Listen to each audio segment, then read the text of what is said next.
Welcome to the Beyond Sugar Freedom podcast. I'm your host, Danielle Dame, holistic nutrition coach and speaker. Let's dive in.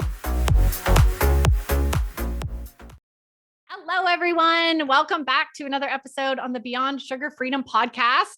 Today, we're being joined by another incredibly special guest, and I am especially excited today for the conversation with my friend, Dr. Mindy Pelz. Welcome to the show, Mindy. Oh, thank you for having me. I'm excited to have this conversation again. It's been a few years now. Yeah. Mindy and I were just reminiscing before the episode that I interviewed her on the Quit Sugar Summit 2 years ago now. And we're coming back together again to have an even deeper dive conversation for all of you here on the podcast around fasting. We're going to be talking about fasting, about hormones, about all sorts of other things, I'm sure. So without further ado, let's dive in because I'm really excited for you to share with everybody some really important pieces, obviously as we're working on building a healthy relationship with sugar, right? And food and our bodies, we can't not talk about fasting. This is so important to know about. And there's a lot of misconceptions. There's a lot of pieces that especially women are not aware of. And this is where you're such an expert, Mindy. And I knew I just had to bring you on the show. So before we dive into all the fun stuff, all the details, why don't you start off by sharing with the listeners, a little bit about your backstory, what got you into the work that you're doing today and how do you work with clients? Yeah, there's so much to that. So I'll keep it very simple. My passion for nutrition actually really came through my mom. I was raised by a health food nut mother who, of course, I hated that we had to, there was no sugar in the house. We had to learn to read ingredients. And of course I rebelled against her when I went off to college. But then, back in my 20s, I got back into my nutritional groove, ended up going to chiropractic school, launched a big chiropractic biohacking center. We didn't call it biohacking back then, but we had like a multi-therapeutic center here in the Bay Area and had a ton of fun doing that until about 10 years into practice. I started to see that there was a trend in how people were healing. And people were healing much slower. Didn't matter if they came in with chronic migraines or they had chronic fatigue, whatever I gave them, whether it was a supplement, a new biohack, an adjustment, didn't matter what I gave them, they were not healing at the same rate. And so that I kind of scratched my head trying to figure out why that was. And then the second thing that started to appear in my patients is people weren't coming in with one symptom anymore. They were coming in with like 10 and most of them were women. And when these women would come into my clinic, they would be like, I have a thyroid problem. I have brain fog. I'm depressed. I'm anxious. I can't lose weight. I'm fatigued. And it was not just one. This was like over a course of several years. It was thousands of women coming in and they all would turn to me and say, and whatever you do, don't send me back to my medical doctor because all they're doing is prescribing medication to me. And usually if they can't find the right medication, they prescribe an SSRI and tell me I'm depressed. And I started to see this trend happen. And I was like, what is going on in the world? And that's when I dove into really understanding toxicity, understanding the quality of our food, and figured out very quickly that we are living in the most toxic time in human history. And the old way we used to approach nutrition isn't working anymore. So just counting calories, trying to exercise those calories out, that is not working for weight loss. That isn't working for health. So that's when I looked at the ketogenic diet. I fell in love with the research on fasting. And, really the rest is history at that point. But it was a really interesting journey out of a necessity to really help my patients navigate all these crazy symptoms they were getting. Yeah. Wow. That's incredible. Thank you for sharing. And so, so common with what a lot of us in the space are really doing, right? We're witnessing and seeing these challenges and these struggles and these changes in our clients, right? That was one of the pieces with me as well, really noticing as I started working with clients, especially around like sugar addiction and helping them get off sugar, like there's something missing here. Something's not working. Like what's actually, at the root of this for people. And I'm so grateful for people like you becoming fascinated with that. And now, shouting from the rooftops, like, hey, there is another way and we need to do things differently because we don't live in the world that our grandparents lived in. No. Right? Like, things have dramatically changed and it's scary. But do you know, Danielle, like people don't know that yet. Like, this is what baffles me. I just recently reconnected with my high school best friend, and I had just gotten done filming a video for a video shoot day with the higher dose women who are the female biohackers, and they were on a 3-day water fast. Mm-hmm. So I go in and I am teaching them how to break a 3-day water fast, how to navigate the second day of a water fast. So I get done with that, and I meet my friend at a restaurant, and I tell her what I was just doing, and she looks at me and she goes, "Does that stuff really work? Like, do you really need to do that? Is biohacking really a thing?" Like, and I kept thinking, oh my gosh, do you not know? Like, we need to do health differently now. And I think there's just a lot of people that haven't connected the dots per se. Yeah, which is exactly why you're doing what you're doing, right? And why we're having this conversation today, right? Yeah. Exactly. And I can very much relate to that. You know, back when I started sort of my health journey just 6 years ago, I remember being very stubborn about, no, I can do this all with just food, right? Like, I just need to eat clean, like that's it, and exercise and sleep and, you know, all the good things, right? And that's just, you know, it took me a while to kind of wrap my head around, wait a second, you're right. Like, it's not the same as before, right? That would be great. In, you know, 100 years ago, we could do that, right? But we do need to start looking at things differently. The world is dramatically differently. So let's dive into talking about fasting. I think because we haven't had this conversation yet on the podcast, let's start with, you know, what is fasting and what is it not? You know, this is a word that a lot of people hear, and there's a lot of confusion maybe around that. So that's a good place to start, I think. It's a great place to start. In fact, in the new book, me and the editor spent days just going through how do we describe what fasting is. So let me give you the clinical explanation that will hopefully be helpful in the application of fasting. So we have two energy systems. We have our sugar burner energy system and our fat burning energy system. So our mitochondria, the little powerhouses of our cells, they actually will use both of these systems to make energy. So when we eat, what we're doing is we're accessing the sugar burner system. I almost don't like the name sugar burner because it sounds like, I hear people say, well, I don't eat sugar. Well, it doesn't matter. It's anytime your blood sugar goes up, you've now switched into that system. So when the blood sugar goes up, all of that glucose is going to be used by the cells, and the mitochondria will gobble it up and use it for energy. But this is only 50% of what the mitochondria need.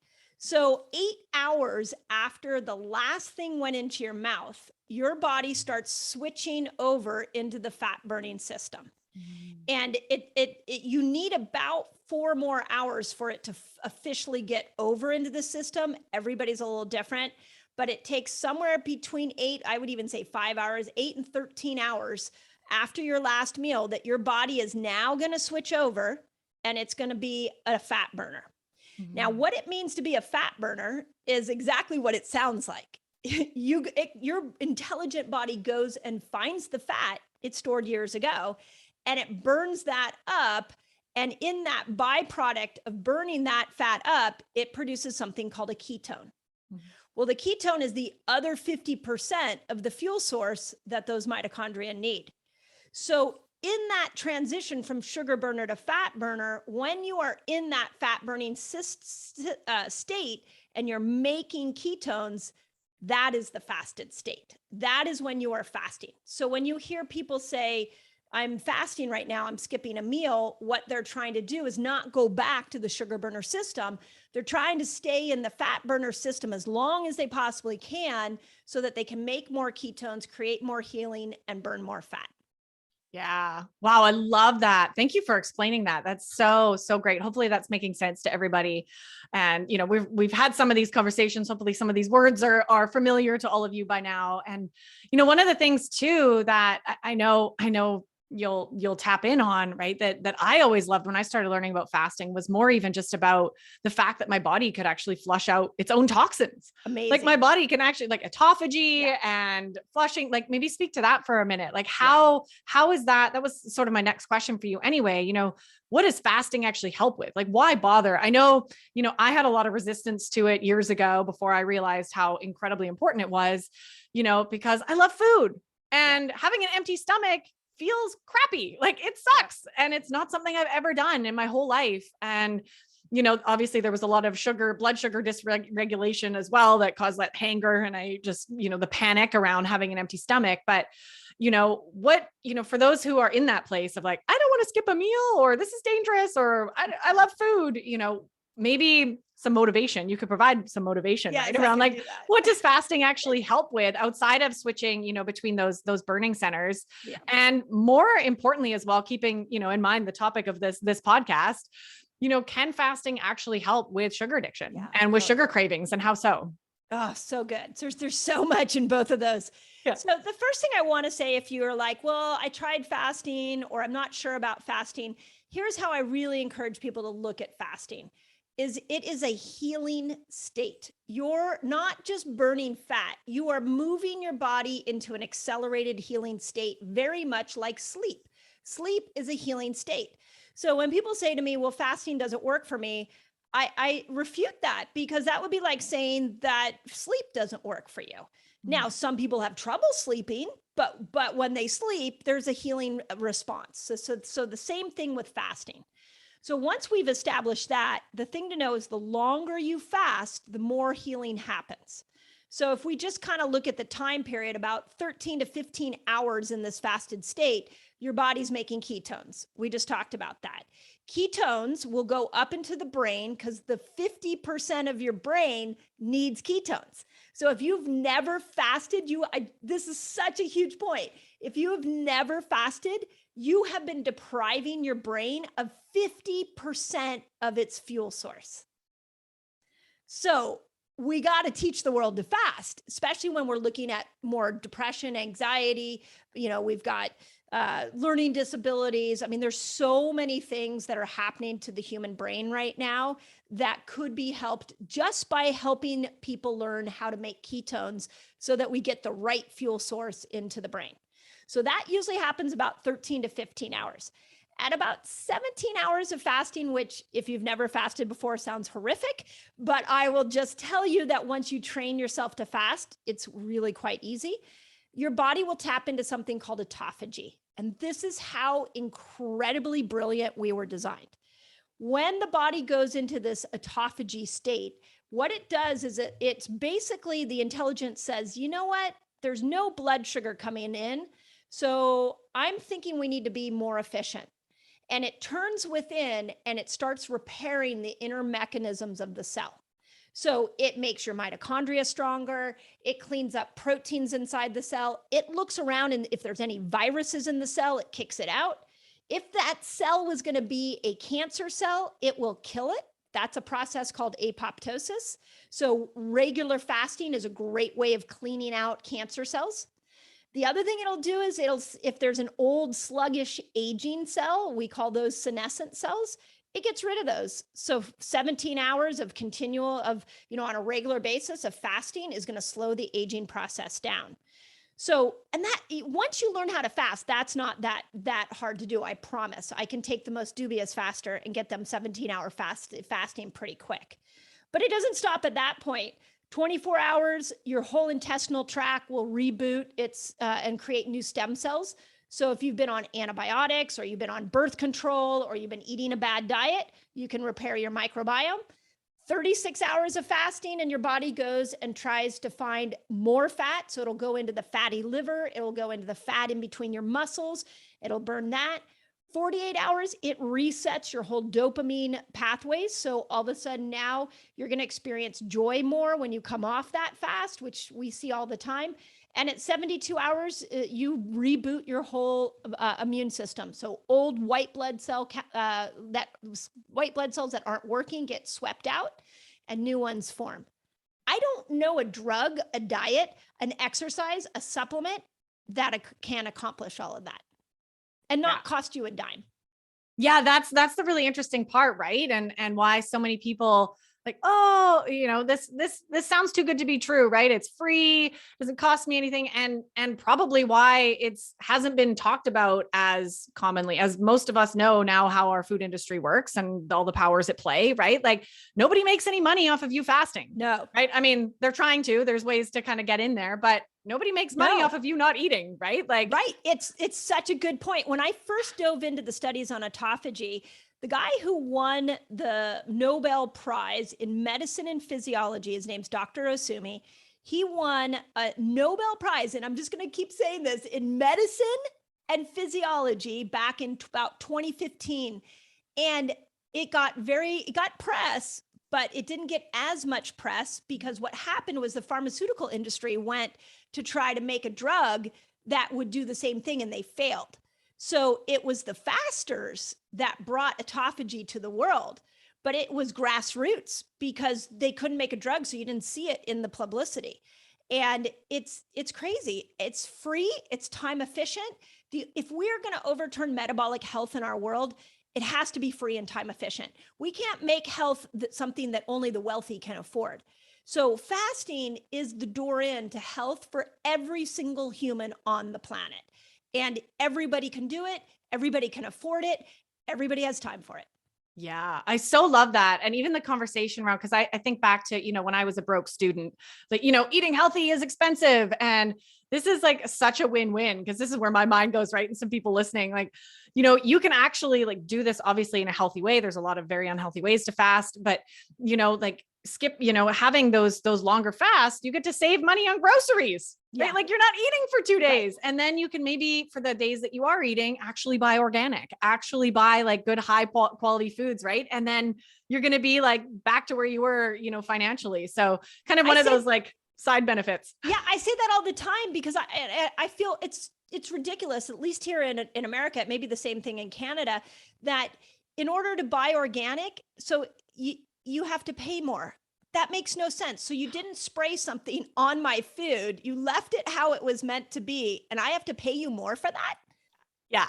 Yeah. It's definitely strange. We can just sum it up as that our system's not exactly perfect, right? And not built for health. And these things are really, really key. So how does fasting actually help with sugar cravings? Like how does fasting, or can it actually help with addiction, with cravings, with sugar dependency? What most of my listeners are really struggling with. Yeah.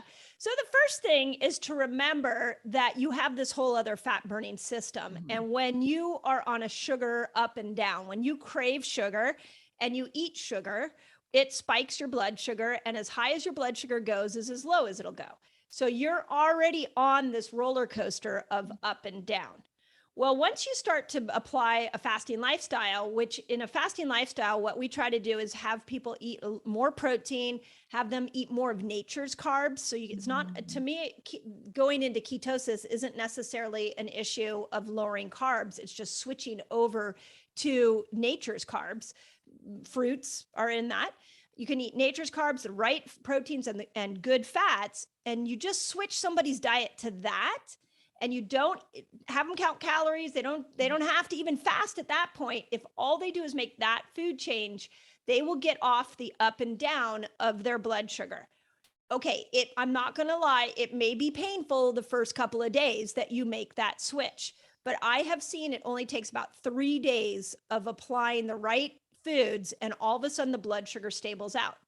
Okay, now that the blood sugar is stable, you're going to be able to fast easier. You're going to make ketones a lot easier.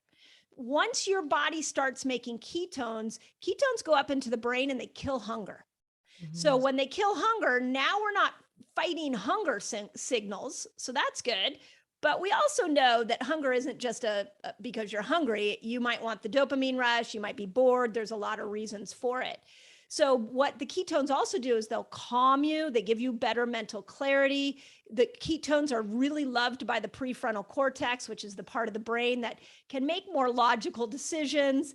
So you get this chemical change that happens along with the fact that your microbiome now starts to change. So the more you practice the different principles of fasting, you're completely changing the microbiome. We know that there are things like Candida, and other bacteria that cause you to crave sugar. So with enough practice of different length fasts, what you can do and the changes to food is you literally change your whole gut system. And that gut system stops telling the brain that it needs more sugar. And I am speaking as a former sugar addict. Like I used to eat sugar all the time in my 20s. And it just, as I applied these principles, it's not like it's going to happen overnight, but as you switch to nature's carbs, you do those nutritional changes, you start adding in some intermittent fasting, do that for 90 days, and then come back and tell me how your sugar cravings are. You got to have the consistency with it, but because it is changing your microbiome on the inside, it's changing your brain, it will absolutely change your cravings. Yeah, that's so amazing. Thank you for sharing that. So eye-opening. Hopefully that's really landing for everybody listening, because this is a really big part of this journey, right? And it's huge. Getting in control of like what's actually going on physiologically in our body. Yeah. I want to add something to that as well, because I see this conversation around fasting and obviously the physical piece around cravings. But one of the things that I really noticed as a benefit, and I'm sure you'll attest to this, is even just because most of us, by now hopefully know that a lot of those sugar cravings are actually mental, emotional, right, like energetic kind of cravings. And when we go without food, this was something that I just personally noticed, when we actually go without food, food is no longer an option, right? It's not an option to snack tonight because you're doing a 24-hour fast. It actually really makes you deeply look at your relationship with food at a deeper level. Like, why was I actually hungry? And really start being able to identify, oh, it's because I'm lonely, or it's because I'm stressed, or because there's something deeper going on here. So while you're definitely helping your body on the inside, there's also that window and opportunity that opens up to use that fast as a chance to do some of the mental, emotional work and really learn a lot about, wow, like my relationship with food is complicated in this way, or this is what's actually going on under the surface, and bring awareness to that. So I love that kind of benefit as well, because, that's kind of a lot of the conversations I have with my clients, and really great when we take away the crutch, right? And we're not eating today. Yep. We have to face some things, right? So if you're open to that. Yeah. And, and again, I'm just going to say that I resonate with the sugar craver. I resonate with the overeater. My mom taught me, if you're having a bad day, sit down and eat. And so I was an emotional eater until I discovered this way of eating and this way of fasting. So I totally, my heart goes to the person that uses food for emotional support. I get it. But to your point, what can happen with fasting is you remove that stimulus, and now you really get to see what's deeper. What is it that food is doing for you? If it's a state changer, okay, well, there's a lot of other state changers. Put on some disco. That's my favorite. 80s music. Put on some 80s music and tell me how great you feel at that point. Go take a nap, go for a walk, get out in nature, call a friend. There's so many other state changers. You may have just never been forced to have to go discover those because food has been your thing.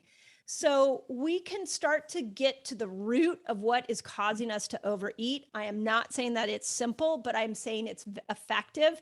And with the right person guiding you through that, you could really overcome overeating. And I say this with love as an ex-emotional eater. Yeah, that's so powerful, Mindy. Yeah, thank you. And I very much resonate with all of that as well. It's a wild journey that we're on, and these tools that we have accessible are, so powerful and so potent and free. Like, I love this one, right? We just have to be willing to, everybody listening, right? I get that it's also scary to start doing that work. And that's why you're listening to this podcast, right? We're having all these conversations. So I want to dive into something next here, Mindy, that I remember when you first were talking about this, when I interviewed you 2 years ago, and it just blew my mind. And I was like, of course, right? This is how the system works. Is there a difference for fasting for men and for women? Yeah. Right. Yeah. Like, and the research out there is based off of who? Right. Men or rats or mice. Right. Which are very similar to my body. I don't know about you, but I have a lot of genetic, connections there. Yeah. It's funny. I feel like the conversation you and I had 2 years ago is like all coming back to me now. 2 years ago, I had the question of, okay, women need to do it different. I was just discovering why we need to do it different. Now, 2 years later, and hundreds and thousands of women that we have watched fast on my social media platforms, I'm 100% clear that women need to do it different than men. And here's why. We are hormonal beings, and estrogen, progesterone, and testosterone run us. They run our moods, they run our energy, they run our sleep. And if you are not familiar with that, again, just keep educating yourself, because I think it's so sad that these neurochemicals have such a large input into how we show up in life, yet so many women don't understand them. So a big part of the new book is a real good explanation of hormones.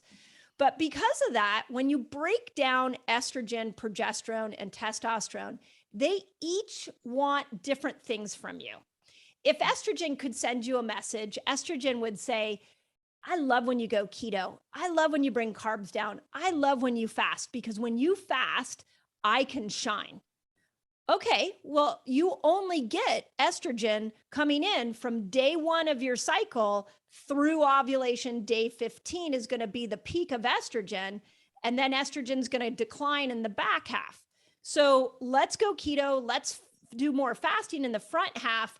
But progesterone, if she could talk to you, she would say, hey, I need glucose up. I need you to have more glucose. I need you to chill on the couch. I'm going to make you feel more inner. I'm going to give you more calm, but I need you to not be so type A. I need you to not exercise as much. I need you to get off of keto, and I need you to get off of fasting. So in the back half, specifically the week before our cycle, we shouldn't be fasting. We shouldn't be trying to go keto. Now, this doesn't mean we sit on the couch and eat ice cream and pizza, but we can work with that hormone by eating things like root vegetables and sweet potatoes, which is my favorite thing on the planet. We can lean into more fruits, which a lot of keto people, people who are advocates of keto don't do.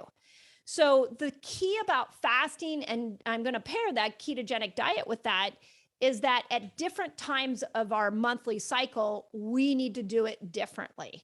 And if the last one I'll say is testosterone comes in at ovulation, which is about day 10 to day 15. And you can improve your testosterone production by about, they say 1,300% if you do a 15-hour fast. You go more than that and you can start to tank other hormones. But during ovulation, we have women doing 15-hour fasts so that they can get their testosterone levels up. So fasting and food can be a tool to enhance these hormones, but they all need something different. Yeah. And this is where it gets complicated. It gets complicated. Yeah. And enter Mindy, right? Enter Right. Dr. Mindy. Yeah. And this is so fascinating to many of you. And I know many of our listeners, even if you're no longer have a cycle, like we'll talk about that in just a minute. Yep. But this is, I think step one here is, even as women, to actually start tracking our cycles. Yes. Like, I know I've been guilty of this. It was only in the last couple of years that I was like, oh, I can actually know what my body is doing and when, and I should actually track this and like pay attention, right? Yep. Most of us just don't pay attention. We're totally disconnected from our bodies, from our divine feminine, amazing beauty that we go through every month on this cycle, and actually seeing it as something that we can work with. Most women are still in this, well, this is annoying that my body does this, right? Like there's this attachment and this fight against our bodies as women. And, if we can start actually seeing that as a beautiful gift and actually learning to flow, be in our feminine energy, and actually work with our cycle in not only with food, but in business as well. This is something that I've played with. I don't know if you've ever done that, Mindy, right? Like cycle syncing and actually just trying to plan your life, right? There's times when you can go to all the parties and times when you should be at home on the couch, right? Yes. Yeah. Do you know that Spain has just implemented a menstrual leave? No. But they actually, I think they've got it wrong, the timing of it. Although what they did say is that women have 2 days a month paid menstrual leave, and other countries are starting to do the same thing. Wow. And you don't even have to like request it. You basically just say, I'm taking my paid menstrual leave, because what they know is that when you get progesterone coming in, that the body needs to repair. A woman's body needs to slow down. Now, what I think is interesting is that a lot of women will take that the first couple of days of her period. But what I have noticed in our community is, if you are looking at estrogen, testosterone, and progesterone, and you're working with your complete cycle, you're minding progesterone, you're chilling out the week before your period, once your period starts, you're like, oh, hallelujah, I feel better. So your menstrual leave should actually come before you actually have a period. But the thing I want to say on that is that's the progression we're going towards with women's health. Yeah. That's amazing. I had no idea. That is definitely a step in the right direction. It sounds like, right? Such a step, such a good step. And I would say, I really want to point out that as a powerful woman, we have to also say, I can be powerful and I can still take a menstrual leave. Yes. Yes. It's not a sign of weakness. It's saying that, hey, I know what my hormones need right now. And so I'm going to honor that. That to me is power. And I think that's another challenge that we have is as women in trying to fight our way through a man's world, we want to keep at the same pace, but we're actually better if we mind our hormones, because then once you start to your period and estrogen comes in, and during ovulation, you've got estrogen, testosterone, and progesterone, you are like wickedly powerful. You can mentally multitask. You are clear-minded. You're going to have motivation. You're going to have drive. So these hormones can work so well for us if we understand them. Yeah. And then we can be in this doggy dog world with men. Yeah. Yeah. Which, by the way, I don't want to be. I'm like, I don't want to run my life like that. And, this is such a bigger conversation about like actually learning to rest and honor what we need, right, in our bodies. And men don't do this. Women don't do this. Right. And, it is so true. Like one of the biggest lessons I've had to learn, not even just with my hormones, but like how much better I can show up in the world when I actually rest, right? Like how many people are out there running around in burnout mode, not sleeping, like, just on the sugar craving roller coaster, just out, trying so hard to climb up this ladder when, just taking those days, like you talked about before our cycle, or just, having days every week or moments every day where you can just like take a breather and relax. Right. And how much more efficient you'll even be. I've done that, there's been days where I'm like, I got to get all the things done and I'm trying to push my way through it without taking breaks.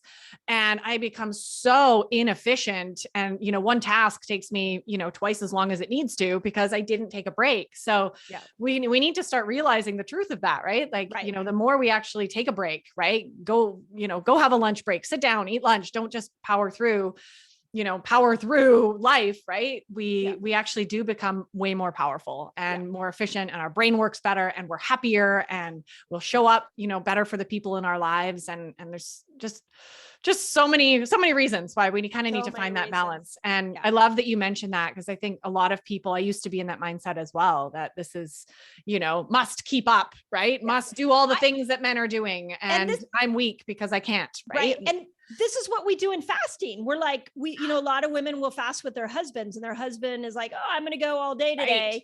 And they're like, I'm not even hungry. And at noon, the wife is like, I'm going to kill one of the kids if I don't get food in right now.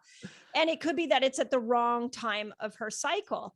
So we can take even health habits to the extreme. And this is why really for me, as I teach the world women how to fast, it's really giving women their power back to be able to know how to take care of their bodies. Because once you understand it for fasting, you can time exercise to it. Like you shouldn't be running a marathon the week before your cycle. You should be doing yoga. You shouldn't be doing your social calendar. Shouldn't be boom, boom, boom, boom, boom the week before your period. You should be like figuring out what you want. And then that's when you do want to sit on the couch and chill out, just eat the right foods. And so once you understand it, you understand yourself, and then you understand how to teach those around you what you need. It's so liberating. Yeah. Oh, I have goosebumps just having this conversation. I think this is so important for all you women listening to this in such a big way. So I would love if you could speak to, and I know you already talked a little bit about this, and I even wrote some notes down because it's so fascinating to see, like, that those first 2 weeks of our cycle, that was when you said is a good time to start fasting, to start actually doing those things. And then the second half, being, it's okay to have some nature's carbs, slow down, those sorts of things. So, can you speak a little bit more to that flow for women who are having a menstrual cycle? And then I know there's a lot of listeners as well who are no longer having a cycle.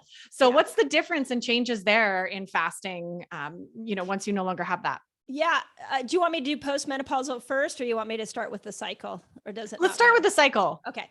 Yeah. Okay. So here's, and postmenopausal women, this is what I always tell postmenopausal women, because they're like, what about us? Like, don't worry. I hear you. Just we hear you, ladies.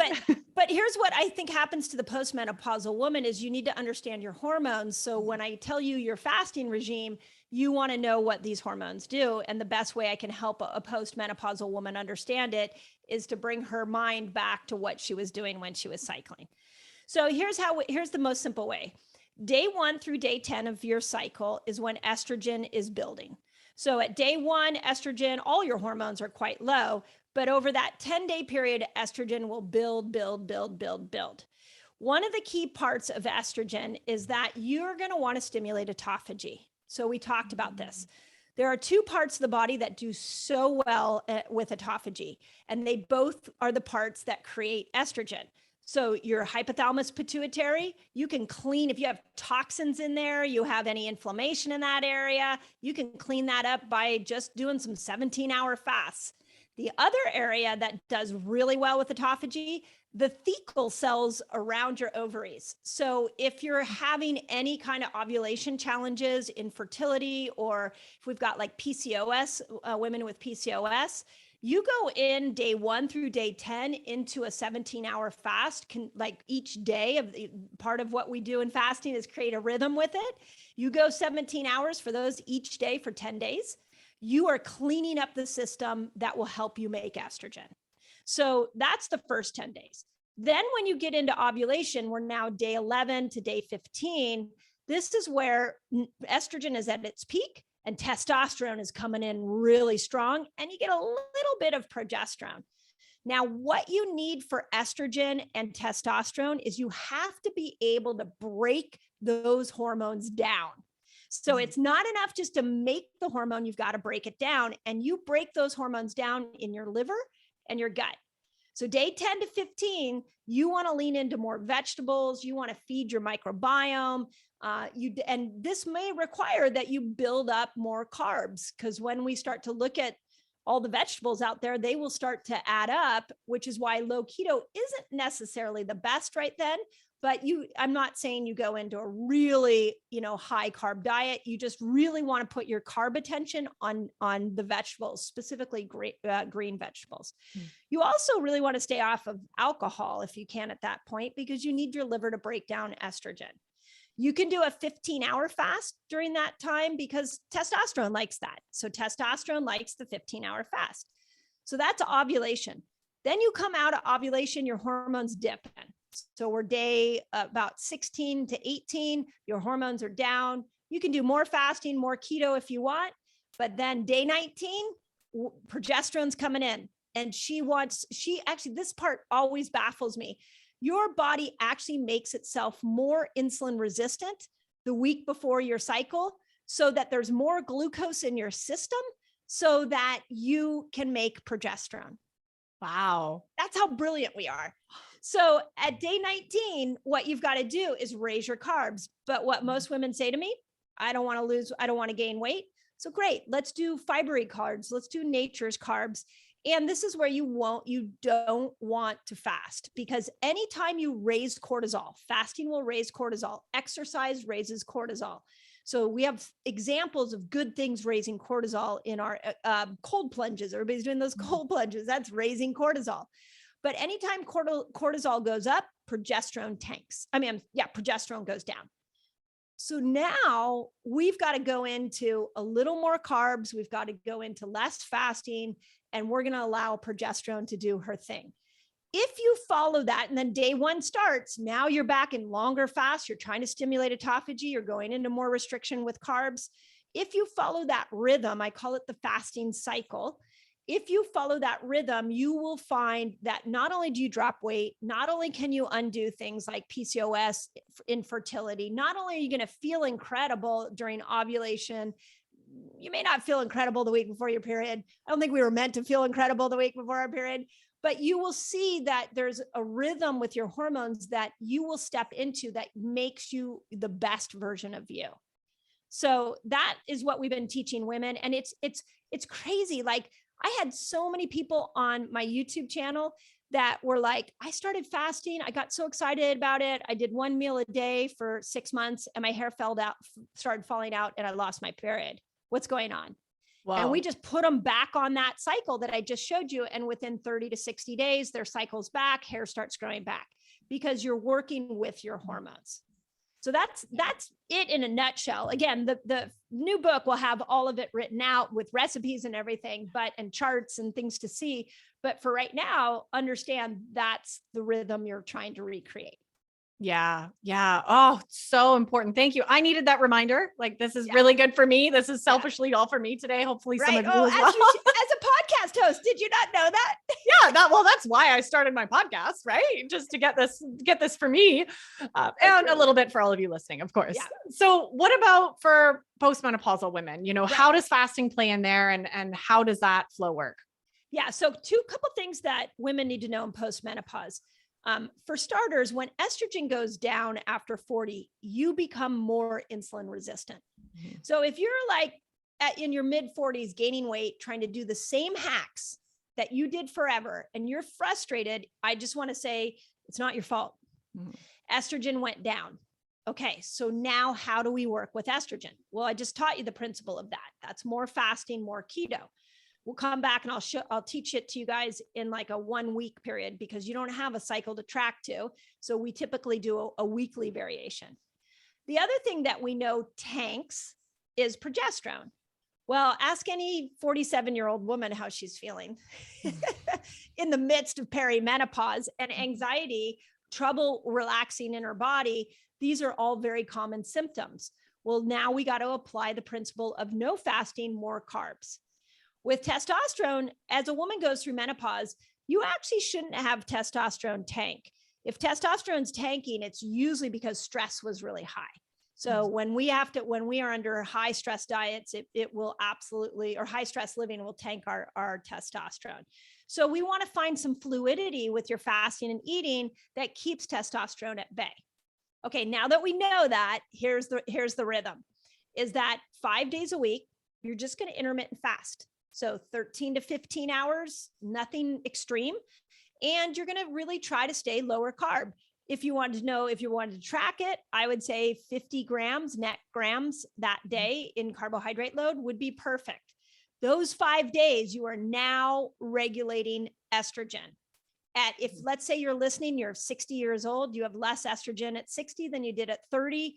A lot of women who are having hot flashes 5-10 years after they hit menopause, it's because estrogen's so low, it keeps triggering the hypothalamus to turn up the heat.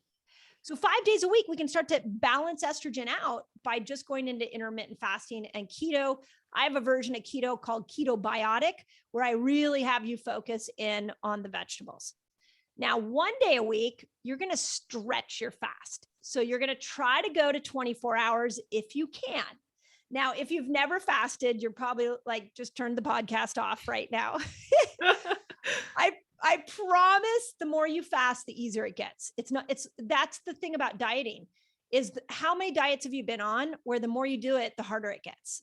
This is the opposite. The more you do it, the faster, the easier it gets. So 1 day a week, you're going to stretch that. If you can go to 24 hours, now you're repairing your gut so that you can make sure you can break estrogen down, break testosterone down. And then 1 day a week, you don't fast and you up your carbs the way that I explained it.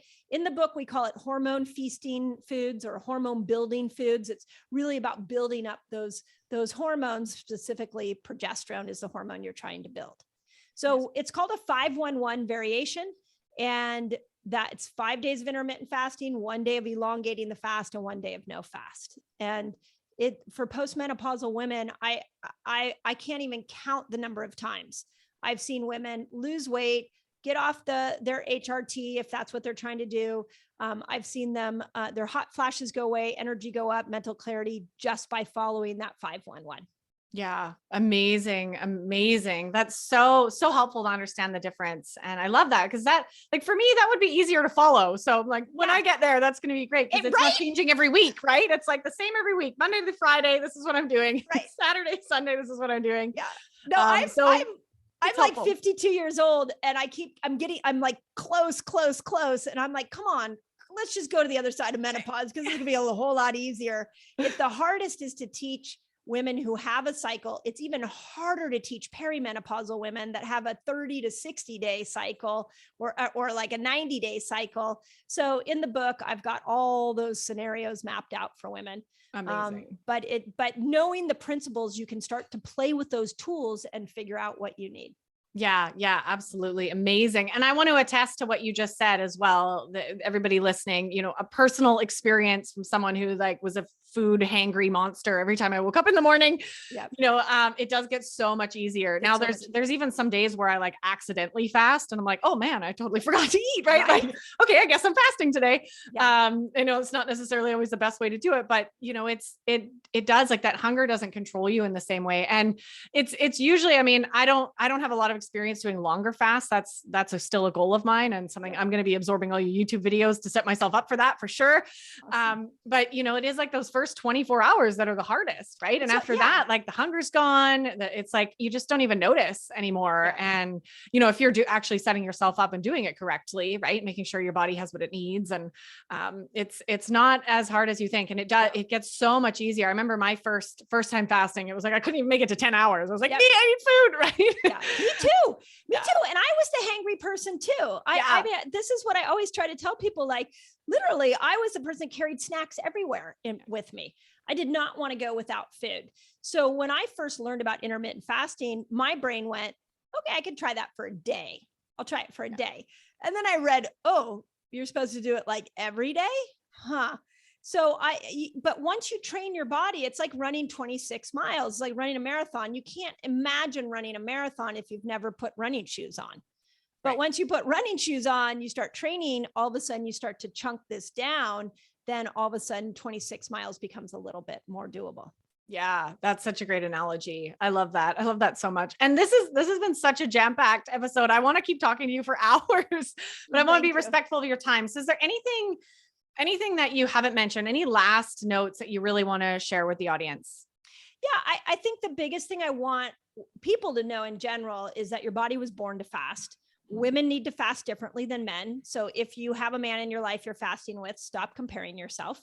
Women need to fast different than other women because we're all in different parts of our cycle.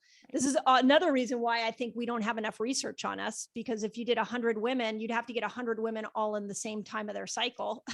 That would be really hard.